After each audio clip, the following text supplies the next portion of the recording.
So hopefully you all know what you come here to see today, but this is a webinar on how to brief for a webinar that achieves your organizational goals. How to brief for a website, sorry. But that's not a good way to start. Yes, not for a webinar, for a website. Webinars are on my mind, clearly. There are a couple of housekeeping rules today, as with all of our webinars here at HDK. So please keep your microphones off throughout the webinar as we're going. And we will have a Q&A section at the end where you can ask questions. So you can pop those into the chat and we'll get back to them later. Or you can turn on your microphone at the end during the dedicated Q&A section and we will answer all of your questions then. So I'm just going to run you through who we've got in the webinar today. There is myself. So hello, I am Fiz. I'm an account executive at HDK. I work in digital marketing and I also help with business development. So I'm one of the people that sees your wonderful brief that you would send to our agency and then I would help put together a proposal. We've also got 3 other lovely colleagues with me today. So we have Zoe Watkins. Zoe is our business development lead. She is the person who, if you send a brief to HDK, she will be the first eyes on it and she will most likely be the main point of contact. We then have Roz, who will be giving a senior project manager point of view. And then we have Yannick, who sadly is not here live today, but he has done a wonderful recording and you will be able to listen to his wonderful technical expertise. Okay. So in today's webinar, we're going to cover quite a few points. We're going to cover why a good brief is really important.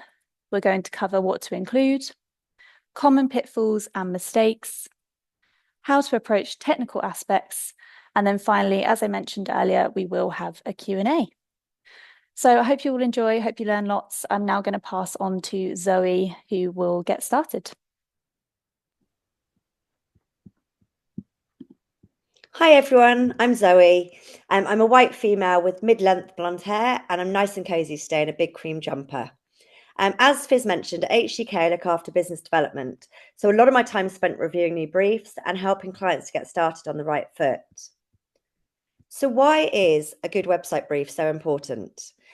Before we dive in, I'd really love to hear your thoughts. Just wondering if you could all take a moment or two just to drop into the chat here why you think a good brief matters for your website.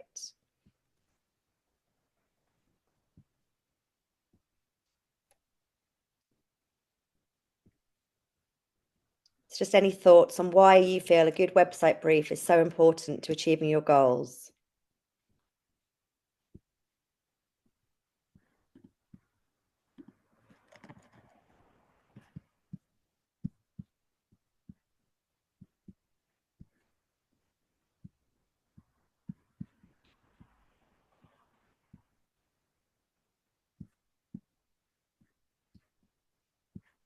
Okay, if you just keep those coming, we'll have those. But there's some really good thoughts in here. So visibility, preventing costly misunderstandings, framing our goals. Let me see, what else have we got? Getting the right outcome, owning your story. Really nice one. Stories are on everyone's sort of lips. So some great thoughts there. But here's the thing then about a website brief. A good brief is your secret weapon. It's how you align your website with your goals and it's how you set yourself up for measurable success. I just wanted to share something with you from much earlier in my career. My boss back in the day was really obsessed with great brief writing and he repeatedly rejected mine until they were perfect, which was very frustrating, but it was a very good learning. In his pretty blunt approach, he used to say the words, shit in, shit out. Harsh, yes, definitely, but true. If your brief isn't solid, the results won't be either. And that's a saying that I've carried with me over the last couple of decades and more in my career, knowing that if you don't put the right things into your website brief or any kind of brief, then you don't get the right things out at the other end. So at HDK, we've been creating websites and doing digital marketing for over 20 years, and we've seen it all. So we've seen the good, we've seen the bad, and we've seen the ugly. The good news is that we're here to help you to produce the good. And we're always here to help with advice and support you from the outset. The best thing is if you talk to us before a project, before you write your brief, and get our input, we can help you with the structuring and writing so that really is put together to achieve your goals correctly. Think of your website brief as a blueprint. Would you build a house without knowing the layout, the materials, or the budget? Of course not. Your brief is your website's blueprint. It ensures everyone from your designers and developers to content creators and stakeholders are all on the same page. When your brief's done right, your website isn't just a pretty face. It's a strategic tool for real business growth. I'm going to hand over to Ros in a moment so she can actually take you through the parts of the website and why to do them and how to do them. But before that, again, I just wanted to get a few of your thoughts in the chat about which part of a website brief do you think is the most important. On this slide here, that I think is just coming up. Yes, on this slide here, you will see various parts of a website brief. I'm not saying they're all there, but if you could in the chat just write the parts that you feel, or the part that you feel is the most important part when writing a website brief.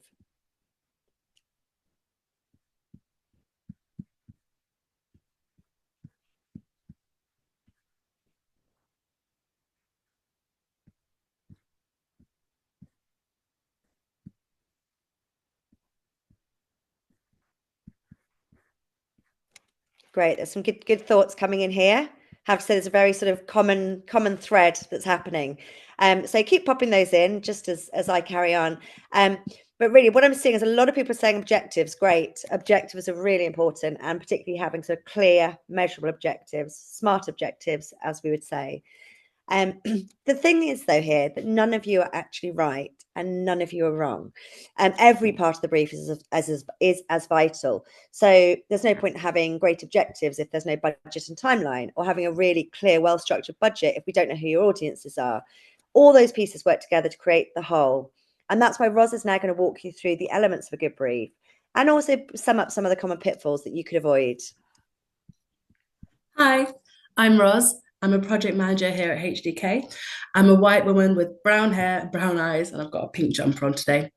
I'm going to talk to you about website briefing from the point of view, unsurprisingly, of a project manager.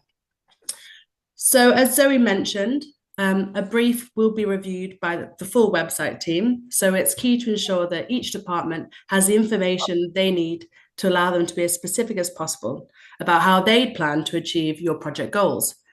So with this in mind, a brief should start from the ground up. Let's go through these steps. So, next slide. The next slide. So I'm going to go into them in a bit more depth. So if we go next slide, please. Here's cool. So your project goals, those were referenced in the little interaction we just had. So those project goals, this information is key. We need to know, what does the website need to do or to achieve in order to be considered a success. If it's possible to be specific about the type of goals you're trying to achieve, it gives your prospective digital agencies space to think laterally about what you've said you need, and then it means we could come up with solutions which might surprise you in order for us to get to those goals. Current status and context. Knowing where you're up to is really helpful. So if you're doing your own SEO or some content auditing, or you've got a tech stack consultant in to review your systems, knowing where you're at with all those various elements which go into the website help paint a full picture. And that information then feeds into us putting together a great personalized proposal which would meet those needs and take all that into context. Budget. Budget. So I'd really strongly recommend being honest and transparent about this. Digital agencies are really conscious about providing value for money and finding solutions which meet your requirements and your budget. But if you're really undercosting for the project, but you've got all these requirements listed, you may end up in a position where the reality can't meet that vision. If you've got a tight budget, be upfront about it and be amenable to your chosen agency being able to prioritize your requirements, so you're starting with a really great base for future expansion. Next slide. And then the next slide, please, Viz. Audience information. Include who your audience is and also who you'd want them to be if that's a different set of people. Again, Don't forget, a new website won't achieve its goals or your organization's goals unless it's centered in those audience needs.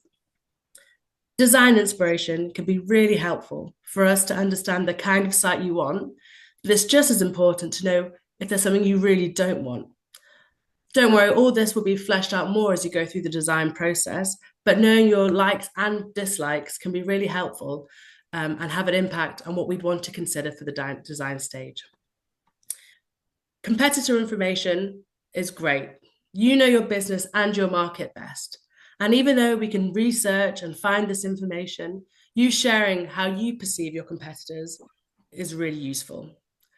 It's also great to hear about your dream competitors, those organizations you're aiming for, which might not be necessarily something we'd be able to find out so easily. But they can provide a really interesting window to understand your organization's goals and aspirations a bit further. Functional requirements. Now I'm going to hand over to Yannick shortly to go in a bit more in depth on this, but including what you require from a development perspective is crucial. From me, a top line recommendation would be, you don't need to know how it will be built, you just need to know what you need it to do. It's our job to get you there. Content. Now I can be a bit of a bore about this in projects, but please think about your content at the briefing stage. For example, will you be rewriting it? Are you going to be auditing it? Will there be new production of content? A website is nothing without content. And don't be afraid to say if you need help. There's no point in building a beautiful website if the content in there doesn't reflect your company, your brand, and most importantly, if it doesn't speak to your audience. Timeline. Similarly to budgets, agencies want to provide you with a realistic expectation of what can be achieved. Be realistic also about your own internal processes. Do you have an MD who you know will want to input on elements, but is also taking several months off during the process, so will not be available at that time? Think about the elements of the timeline which are within your own hands when we're looking at those. It takes the agency and the organisation to work together to run a project on time. So that's what we're looking at including in order for us to hit that bullseye, get that target, produce the website that meets your brief and your organisational goals. As a team, we've reviewed countless briefs and moved through the project pipeline lots and lots of times. So we're comfortable with the process, but we really understand that from your point of view, getting a new website, starting this project is a big decision, and it's probably a process you don't do that often, so you might feel some trepidation. With that in mind, we wanted to bring up some of the most frequent pitfalls we see. 1, lack of transparency. We know that budgets are tight, and in today's landscape, there's increasing pressure on cost and value for money. But as digital agencies, we want to find solutions that meet your needs, but that we can also deliver them. The 2 common targets for a website project are that it stays in budget and that it's delivered on time. For us, realistically, to manage that, we need to know how much you want to spend and how long you need it to take. We want to be confident in what we can deliver and how long we will take to deliver it. Because believe us, we don't want projects overrunning either. Not enough detail. The big picture is great, but the devil is in the detail. We'll be hearing a little more from this from a technical point of view from Yannick shortly, but detail is key. It helps us evaluate your budget and timeline and work out what is possible within those. Please remember though, we're not expecting you to provide us the detail on how you want things to work or look, but more of what you need your website to do. It's up to us as the experts to work out how that need is met. It's a really good way to include that detail is through an appendix to the brief, so you don't have to worry about getting too bogged down in those details, just parcel it up. No clear motivation. Website projects can be hard, they can be long, they can be tiring. So you need that motivation and momentum to keep the project moving forward. Having that really clear motivation is a great grounding principle as you and your agency move forward through the full delivery process. Not being realistic. Now, this isn't about budget and timeline. This is being realistic about your user, your audience. Think about their needs. It's not happened for a while, but for a couple of years, every brief I saw included the Apple website as the design inspiration and the pinnacle of design mastery. And I'm not denying it's a beautiful website. It's great. It works well. But I question, is the rebuild of the Apple website really what a contractor consultancy business in the West Midlands needs for their users? Okay, so we've had a look at the key elements of the brief and how they're used by the project team. Now we're going to look at when is the brief used. It might or might not surprise you to learn that as a project manager, I reference the brief throughout the project lifecycle. I'm using a brief the client's brief at every stage of a project to make sure that we're aligned with the client requirements every step of the way. Next slide, please, Liz. So to start with the obvious, at the pre-pitch stage, I'm using it for costings and proposals. I'm going to evaluate it from the point of view of, if we were to win this project, how could it fit in with the current schedule? And do I have enough information in the brief to confidently forecast and plan that project? So at the next stage, post-agency appointment, looking at the kickoff, I'm going to be using that brief to look through the timelines and the deliverables to more solidly plan out the full delivery cadence, obviously with more details to follow, but it gives a really good grounding point to start that. Ongoing in the project lifecycle. So for sign-up and approvals, I'm also going to drag out the brief to make sure that everything has been covered and question to make sure we've met all the requirements. The next point isn't necessarily in the project process, but you might not have thought about it. For onboarding new team members. In the cases of long-term projects, it may be the staff members leave. Now that could be either client side or agency side. And they're really useful for people to get on board. They'll have that motivation for why we're here, what we're trying to achieve, what we're looking for. So starting a new starter on a project with the brief is a great foundation to give the context which the rest of the project is based on. So we've had a look through a brief from a PM perspective and how it's going to be used in the life cycle of a project. I'm going to be handing over to Yannick shortly, who will go over the possibly most overwhelming part of the brief, the technical requirements. But before I hand over, we've just got a quick poll to share with you. So the question is, how confident do you feel writing the technical section of a brief? On a scale of 1 to 5, where 1 is the least confident and 5 is the most confident. I'll give you a moment. Great. Yeah, I think the section from Yannick, I hope, will help grow that confidence. And obviously we'll be sharing this afterwards. But a lot of people not feeling super confident. Yeah, there we go. Great. That's really interesting. Thank you, everyone, for inputting there. And I'm going to hand over digitally to Yannick. Thanks.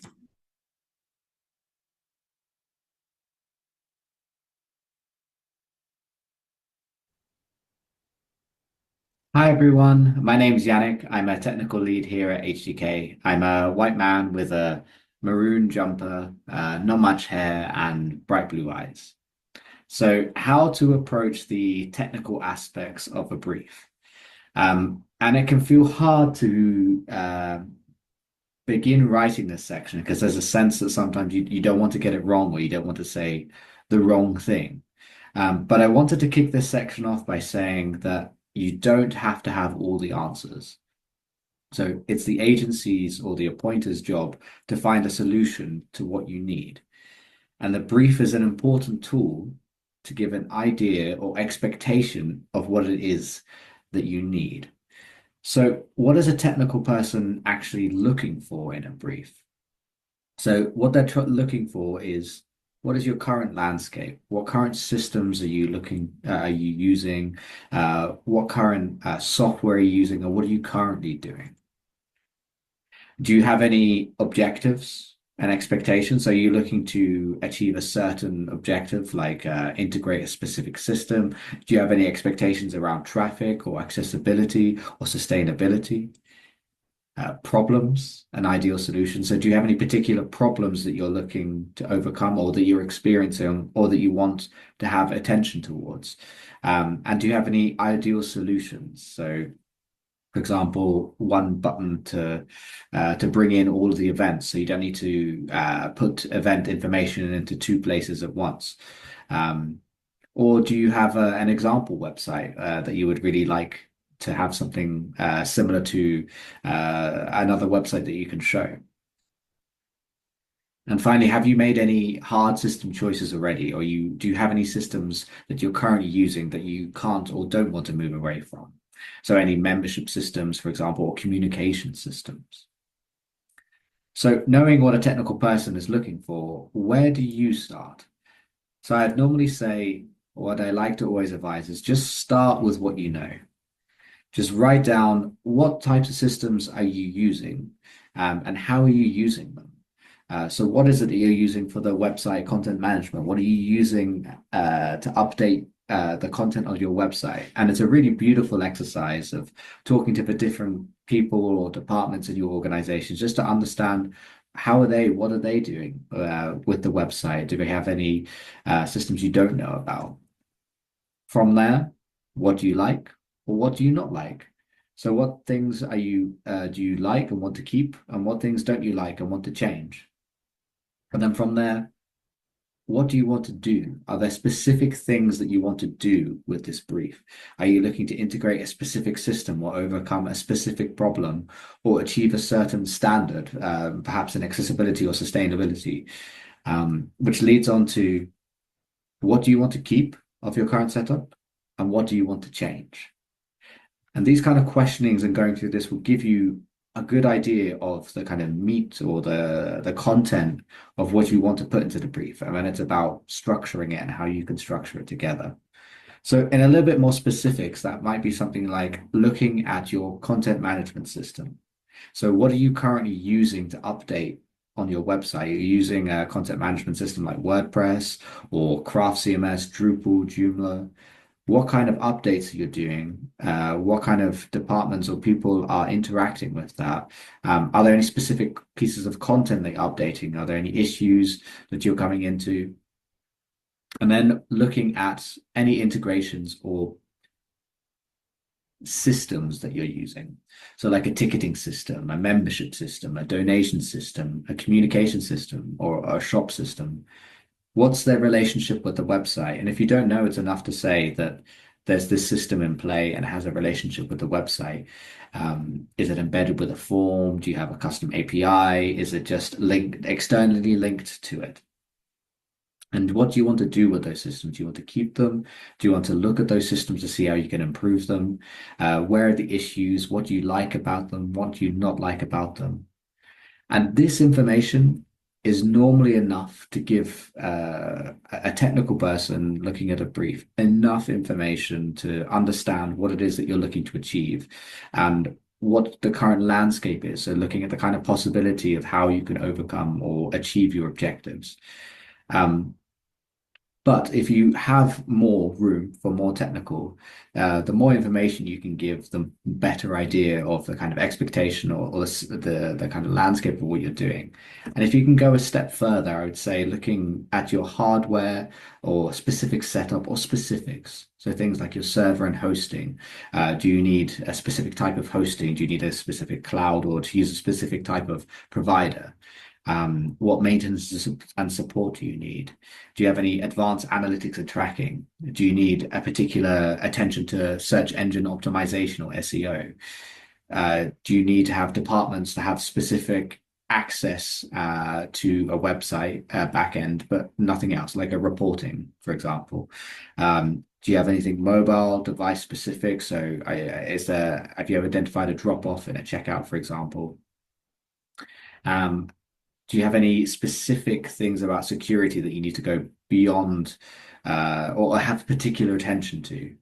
I mean, as well with accessibility and sustainability, do you have particular KPIs or indicators that you want to reach or particular quality that you're looking to reach? With accessibility, there's standards out there, the WCAG standards, and sustainability, are you looking for a specific measurable outcome? And this area can be a great area for, well, sometimes it's enough just to put the most technical person on your team just to write out what they know and what they can tell about what they want in the future. But you can also get support here, and this is a great place where you can engage someone to help you with this area of kind of fleshing out the kind of the harder, when I say harder, I mean the kind of like more fixed details or more specific problem sets that you're looking at. So some key takeaways are you don't need to have all the answers. But you do need to give a good idea of what you want or what you want looked at or the particular problem that you're having or particular problem you want to overcome. And it's enough just to say what you have and identify what you would like. So you can really look at the specific objective that you're looking for. And then for this section, get support where you need it. So sometimes it can be the most technical person on your team, or it could be an organization you have a close relationship with that's maybe been through a similar process. It's enough just maybe to talk it through.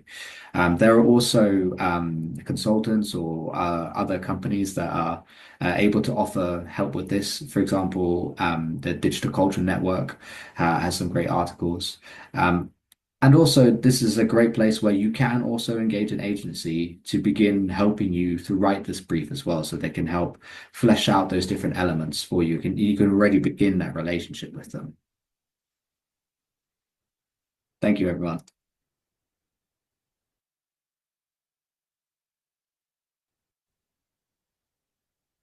Hi, everyone. My name is Yannick.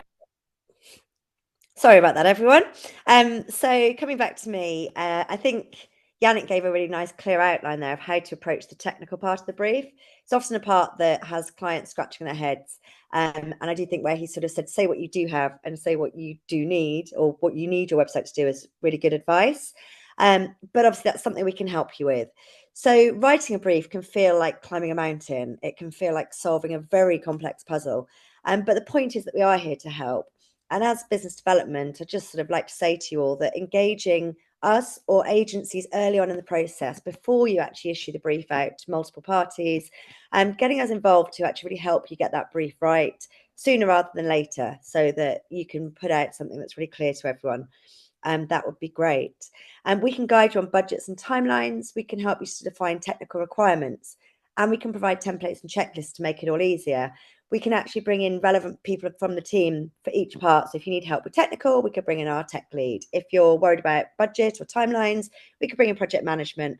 Or if you're thinking about how to write the creative part, we can involve our creative director. So do think about sort of talking to us early on to get those briefs really good to achieve those organisational goals.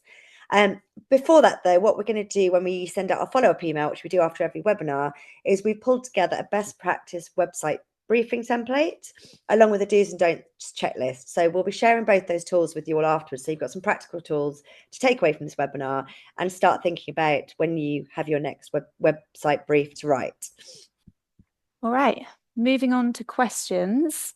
I think I'll start with one that's just been put into the chat, which is from Chloe Oldman. Hello, Chloe.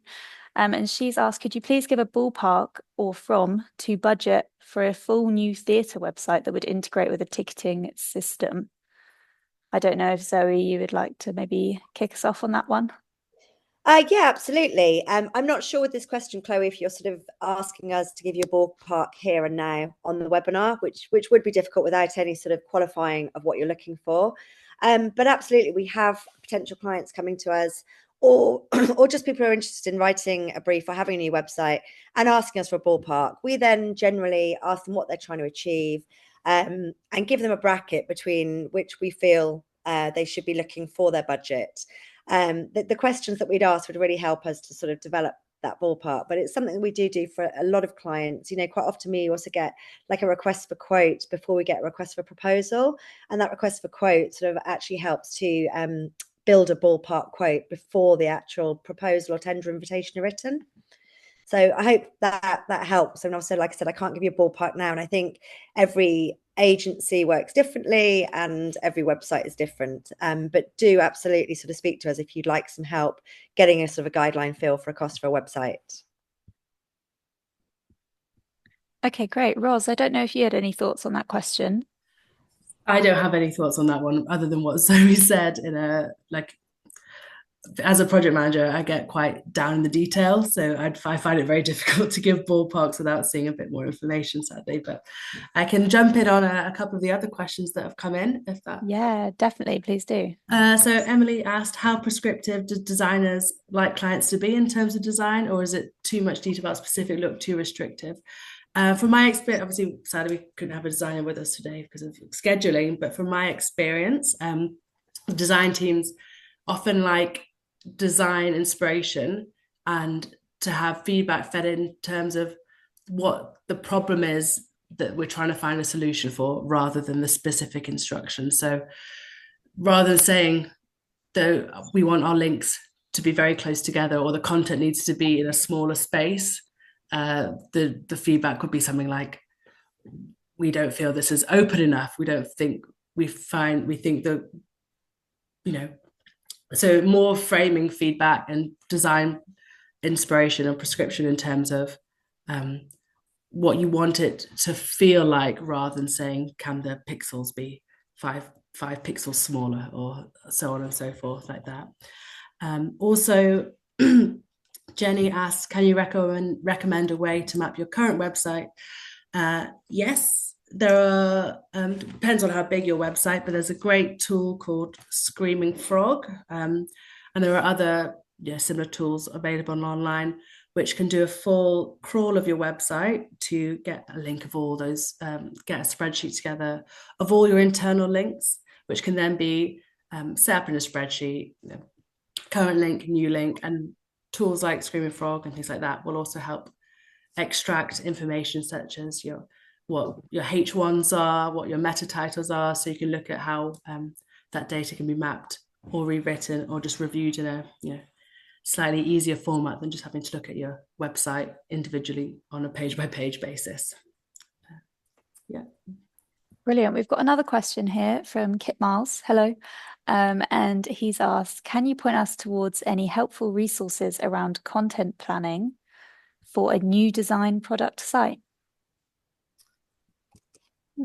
I think on this, Ros may have sort of more to add above and beyond what I'm going to say, but I don't, off the top of my head, know of any specific helpful resources to provide you with. But it's definitely something we can look at, and when we do the follow-up and send you a sort of a brief template, we could also include some links to some helpful resources at that point. Did you have anything, Ros? Do you know of any sort of off the top of your head, any places that people could find recommendations? So I don't have any places. I would say I think project managers will often have their own spreadsheet, like I just described, to help map out and make sure that content planning has been followed. And it's just ideating and putting in more information on a project by project basis. So that's how I approach it, rather than finding resources online on that. I start with a content spreadsheet, mapping where I want X to go to Y, and include further columns, further information for anything I want to be more prescriptive on this site, on the site that I'm working on. Okay, I'm just going to come on to the question from Emma, Emma Guest and Clary, about the visual identity being done by a design agency and then a website being done by a different agency. And whether or not I'd like how best to integrate, or whether it should all be done by the same agency. So there's quite a number of occasions where we work with a design agency. I believe on Bowes Museum, we worked on that with a design agency. We can either take on sort of the guidelines and the branding from an agency that have been done, or sort of a design house, or we can collaborate with them. So the ideal, like the utopia, would be obviously to have the design experts and the agency experts, so like the creative house and the website agency working together. So early collaboration, so coming together at those early stages of briefing would really be the ideal. But both ways work. So you can either sort of go to a website agency like ourselves that has a creative director, designers, and do a one-stop shop, or you can get a creative house and a website digital agency working hand in hand very effectively too. Brilliant. Okay, on to another question. There's one here for Ros, actually. I really like this question. So Ros mentioned that lack of motivation is a common pitfall. Imagine you have the green light to write a brief and appoint an agency. Yay, good to see some excitement. However, your internal stakeholders are very busy and don't have a lot of time to dedicate to the project. How do you engage them with the process and build enthusiasm with the team? Any advice?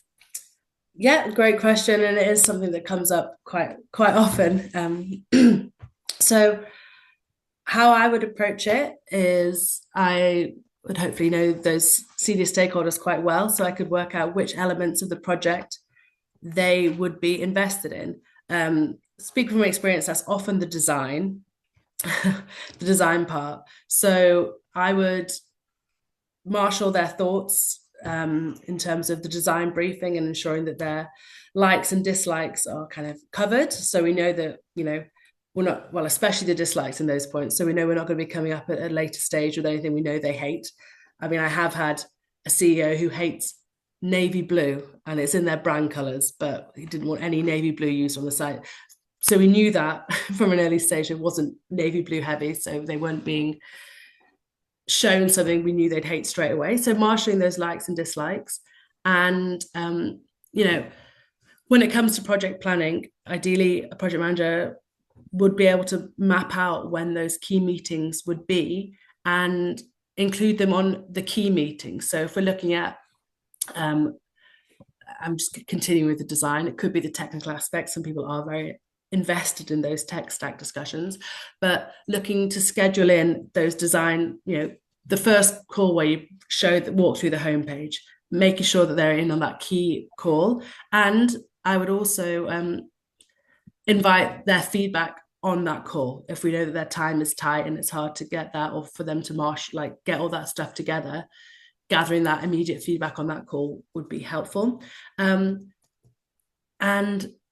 to garner more enthusiasm, aside from those, I'd also share updates, and ideally share updates with some visuals in as well, because people like to have something to look at, because it's easier than having to read a document. So if you can incorporate visuals on those updates, I think that can be really helpful. I hope that answers your question. But I think also on that, not so long ago, a few months ago, I was at a talk by the National Army Museum about their recent rebrand and new website building.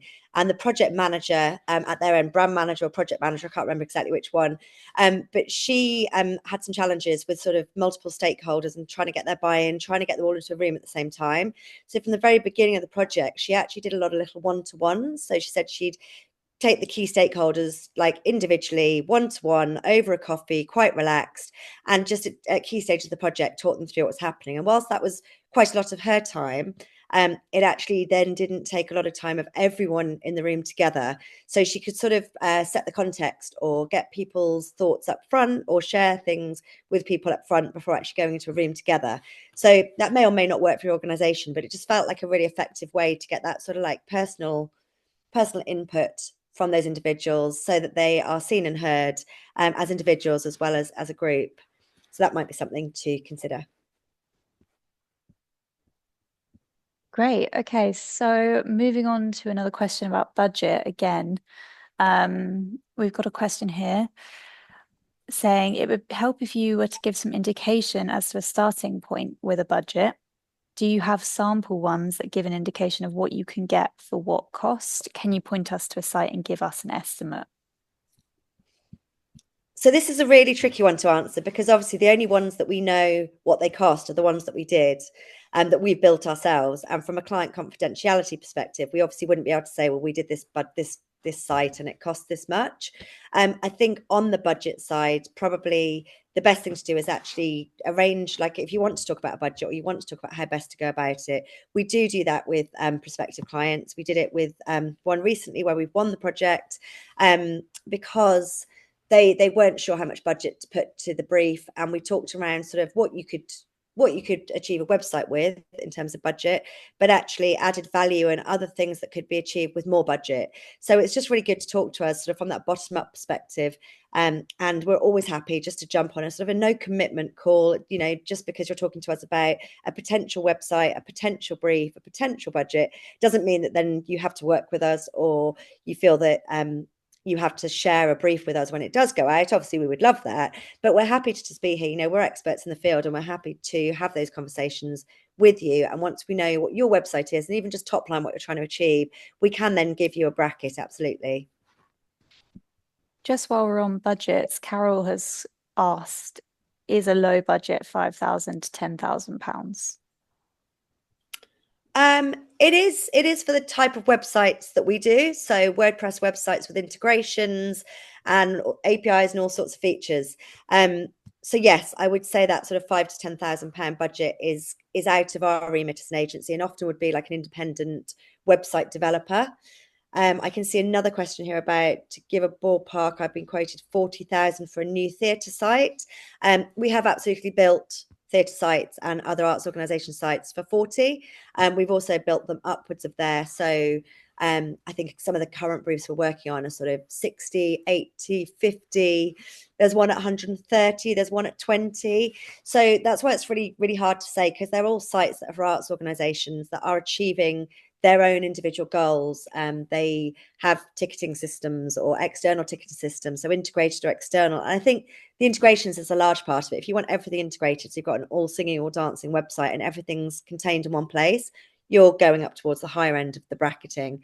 If you're happy to have more of like a sort of a shop window and a portfolio website, then you're at the lower end. But yes, I do know that there are projects we're working on around the 40, but I would say in the main they're going upwards from that a little bit and more. I hope that helps. Again, it's a really tricky one to say yes, 40 is right or no, 40 is not right, but something's definitely achievable with that budget. Amazing. Thanks, Zoe. Sandra, I've seen your question. I'm sorry, we keep skipping past it. But Sandra's asked, could you recommend any timeline websites that you can keep track of the projects? And maybe that's one for Roz. Yeah. Hi. So from a project management perspective, I would expect the the digital agency that you go with to be able to provide that timeline view. At HDK, we use Asana. There are loads of sort of like platforms out of there, which will often include a free subscription as well within their tiered pricing. I previously have used it's called Teamwork, which I think is a really good one. It's quite clear and simple and easy to use. And old school, people used to map them out in spreadsheets or color in cells if you don't fancy using a new piece of software. But that's what I'd look at. Have a look for Gantt chart software. But the ones I use and have liked best are Teamwork, which I believe there is a free plan, and Asana, which I've not looked into the free plan version of yet. And if all else fails, a spreadsheet, which isn't ideal, but it is something I would expect a project manager on the agency side to be able to keep up for you. And if they're plotting that out and you're extracting that to share with your your stakeholders internally, I don't see why they'd have a problem not just being able to give you access to what that timeline looks like. And I'm sure if you asked your agency, they'd be happy to plot in some points for you for your consideration as well. Because from our point of view as a project manager, the more information on the full project, the better. Perfect. Thanks, Roz. I think we've got one final question here. Is it recommended to build ongoing support and maintenance into the brief?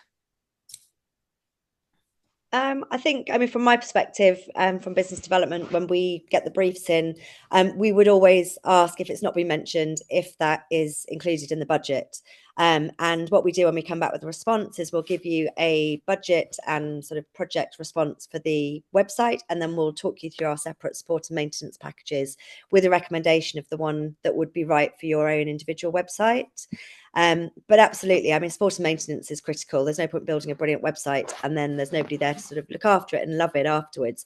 And part of that ongoing care and support, it's one of our phases. So we have we have discovery, design, development, deployment, and then our aftercare we call dedication. So we really do believe in staying dedicated to your site after launch. Again, if anybody wants us to, we can share sort of detail of what support and maintenance packages looks like after this webinar. Great. Sorry, Sarah, I've just seen your message as well. Also missed your earlier question. Sarah has asked if you suggest talking to developers before giving a full brief and taking on a specific developer, how does that work with not then paying them as they aren't employed and you might not take them on? I think on that one, was that Sarah? I think that's fine. I mean, obviously, everyone talks at a certain stage, very early stage, to different people, different resources about how to achieve a project or how to write a brief. So we are used to that. There's no commitment if you're just having some early stage kind of finding your way kind of conversations. I don't think anyone would be able to come back to you with like a full solution, but definitely to give you a steer and give you some advice. Then we as an agency, and I'm sure others out there, are happy to talk to you and give you that sort of initial steer, without any commitment of, well, we helped you with that and therefore you now have to work with us. We'd rather be in the mix at the beginning, just so that we have an opportunity if there is one, but there's no commitment from us or from you to us that needs to be done. Okay, it's the last chance for any questions. Are there any more questions from anyone? Brilliant. Okay, so if there aren't any more questions, it's time to say goodbye. Thank you so much, everybody, for joining us today. I hope it was useful. And as Zoe has said multiple times, and Roz, we are really open for a chat. If any of you want any advice on a new website or want to share how the current status of a brief, we are more than happy to take a look and give you a feedback if that's what you want.